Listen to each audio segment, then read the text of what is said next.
History is the study of past, the study that connects past to present. It questions every single action which are doing in day-to-day life. This episode of Atit, we will explore on the critical analysis of 16 Mahajanpadas.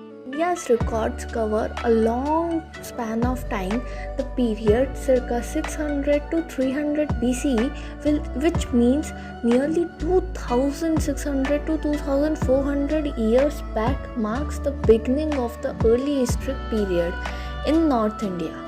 The center of activity shifted from the upper Ganga Valley to the middle and lower Ganga Valley, known in the contemporary Buddhist text as Majjhimadesha. During the post-Vedic period, the expansion of trade commerce leading to emergence of the urban life, mainly the region of Ganga Valley. First time in Indian history, several political entities emerged.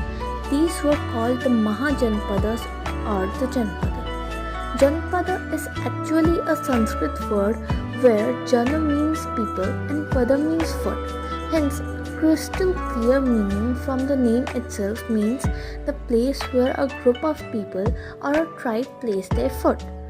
These were the well-defined territories inhabited by the people over whom ruled political authority. Therefore, Mahajanpadas were the larger and the more powerful Janpads.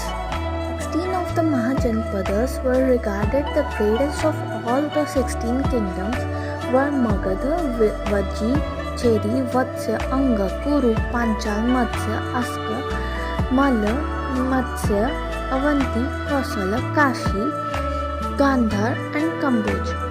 Some names such as Vaji, Magad, Kasi, Kaushal, Kuru, Panchal, Gandhar and Avanti occurs frequently. The Mahajanpadas rose before Buddhism introduced. The unity in the kingdom was not there. They've all fought among themselves for supremacy. We studied about 16 Mahajanpadas, but how do we know about it? Well, the Buddhist literature named Anguttara Nikaya, there's a mention about it. It is the fourth division of Sutra Pitaka, the Jaini Bhagavati Sutra. It is also this also gives a list of 16 Mahajanpadas, but majority of the names are somewhat different, which are Anga, Panga, Magadha, Malla, Acha, Vacha, Kochaka, Pada, Hada, Bhagi, Moli, Kasi, Sambhutara, Kausala, Avaha. Some visible features of 16 Mahajanpadas. Magadha's capital was strategically located at Rajagriha, was surrounded by 5 hills, provided natural fortification and almost impregnable. Patliputra was mostly likely to have a fort of water, since it was situated between the river Ganga and Sindh. Mostly Mahajanpadas were in northern India, whereas Asmaka, the Godavari Valley, was situated in the Deccan. Capital was fortified using brick and mortar to protect it from invasion by other kings.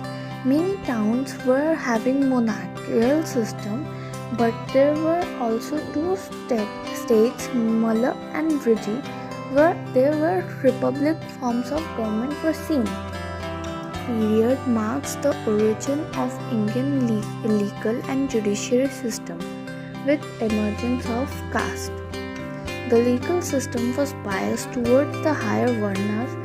Besides these features are many other like agriculture, huge army, powerful rulers, economic activities, etc.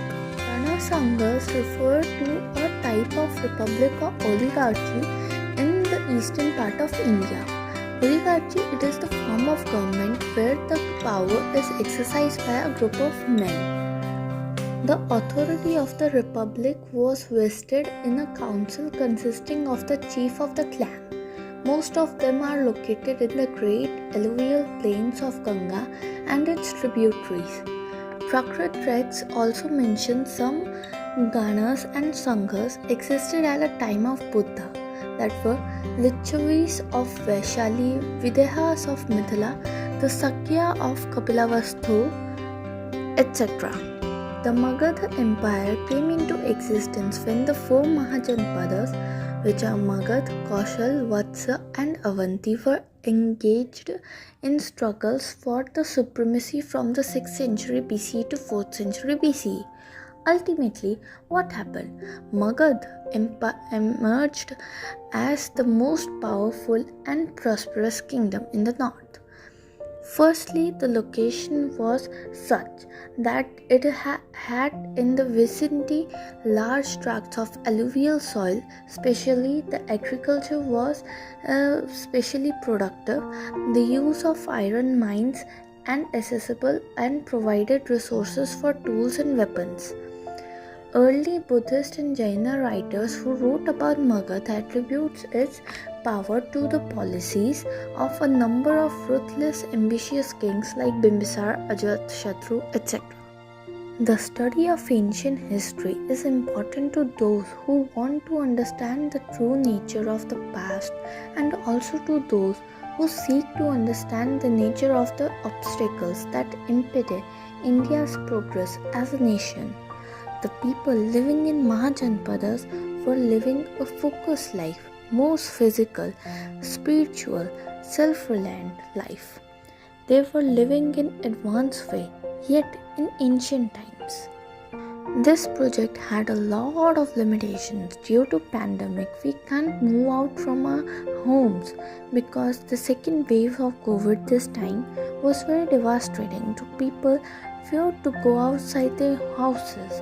So the project is confined to web searches, research papers and e-books. The ancient Indian history has many faded sources and the literature sources suffer from the personal biasness of the writers. So the actual truth has not prevailed yet.